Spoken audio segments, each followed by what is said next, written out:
All right, number 4, this answers your question before on mentorship.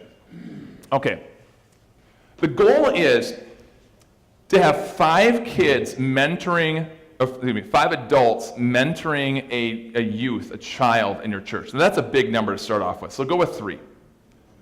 Start with 3 and build up from there. But 3 people that are intentional in the life of that kid at your church. That is the goal. Now, I want you to just think about this right now. Write this down. We want to make you share. Write down right now 1 adult who had a positive impact in your life. Can you do that right now? Write down, and don't write down mom or dad. Write down somebody else. John, can you clarify that statement about 5 adults? You don't mean 5 for your whole 4 years of youth kids? Yes, per 1 child, we want a goal of 3 if possible. 3 per kid. Per kid. I'll explain it in a bit. Yeah, it sounds daunting at first. That's why I changed it from 5 to 3. Now I'm guessing, I'll get back to that in a second, thank you. I'm guessing the person you wrote down, the reason you wrote down that person wasn't because they gave you $1,000 one day.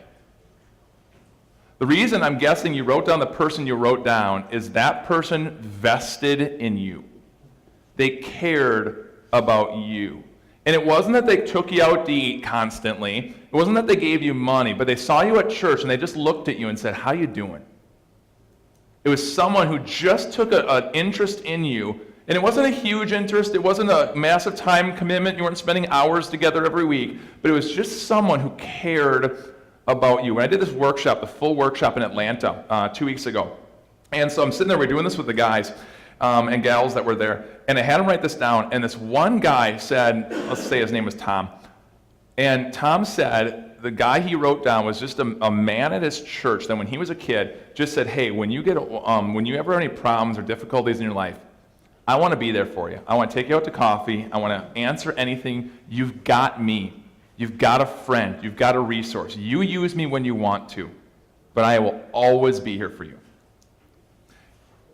And now, I think it was like 30 years later, he still remembers that one guy. He said he never took him up on it, but every time he saw him at church, he felt cared for, he felt loved, he felt invested into that church that's there. That's what we're looking for.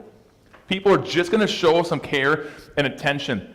And God works through that person in your life to make a connection to Jesus. We want them to be intentional about modeling that Christian life. And this is what Jesus did. Look at this. He appointed 12 that they might be with him. That's what Jesus did. He was mentoring those 12 disciples. That was Jesus. You take 2 or 3, okay? That's the goal. In order to be a mentor, and this kind of answers your question, how we start this process, you're targeting people who want to be this person. I've got my older, wiser mentor in my life. I've got a man in my life who's older and wiser than me, who once a month I check in with him, and he asks me the tough questions. "John, are you looking at pornography?" Straight to my face. "Are you abusing alcohol? Are you showing love and respect to your wife? Are you being the dad that your kids need and deserve? Are you being physically fit? Are you getting a little bit of exercise? Are you eating the right way? Are you every day getting into God's word in any way, some way? Are you doing that?" And if there's a no along those ways, then we talk about what were the roadblocks and what the difficulties were there. So I've got an older, wiser mentor in my life who's doing that for me, and let me tell you, it makes all the difference, which gets me interested and excited about doing that for someone below me. I've got someone, a peer inside of my ministry, Jeremy Maddock, a friend of mine, a pastor in Milwaukee, who is my peer within my ministry. And we check in on each other and say, "How you doing? What's going on?" We share highs, we share lows, and we support one another. I've got a friend who's a Christian brother who's not in our church body, who lives in Palm Beach, and we get together. Dr. Tim and I get together. I wish we did it a little more often than we do, but we are each other's resource person. We each other encourager and shoulder to cry on and be vulnerable around, because we as men don't like to be vulnerable. But if you find someone you know you can trust and tell all your deepest things to, and they're gonna judge you, but they're gonna support you, wow. So I'm being mentored.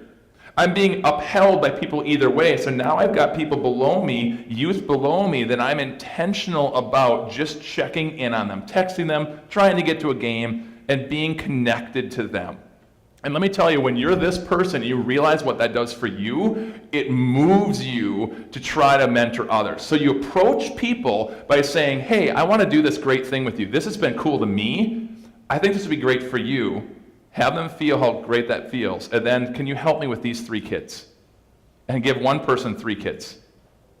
And you start to slowly grow that army. It will not happen overnight. It will take time. Could you imagine, though, in our churches, if they were growing with this thing, this model happening in our churches? What a difference, spiritual difference that would make in our churches. Yes? 2 quick questions. Yes. Number 1, how do you train the mentors? And number 2, do they roll from college as well? Once they leave the church? The goal is to try to connect with them a little bit in college, but at that point, if they're off to college, they're physically not there as much, so you want to connect them in with some new ones if possible. And then training the mentors, there's no handbook on it. It's literally just be one, be with, and because everybody's personality is different. There's some pros and cons, and there is a sheet. Every presentation's got resource guides. There's a how-to. There's a this, and they're always opposite gender, or excuse me, always same gender. Whoops. Always same gender mentoring. All right, and there's pros and cons, or not pros and cons. There's do's and don'ts, I should say, but that'll be all in the workshop. All in the workshop. Okay? What's that? Just taking an interest in them. That's all they care about. You don't have to be cool. You don't have to be hip. If you are cool and hip, you know what? They don't think you're cool and hip. All right? So all you got to do is care about them. It's really it.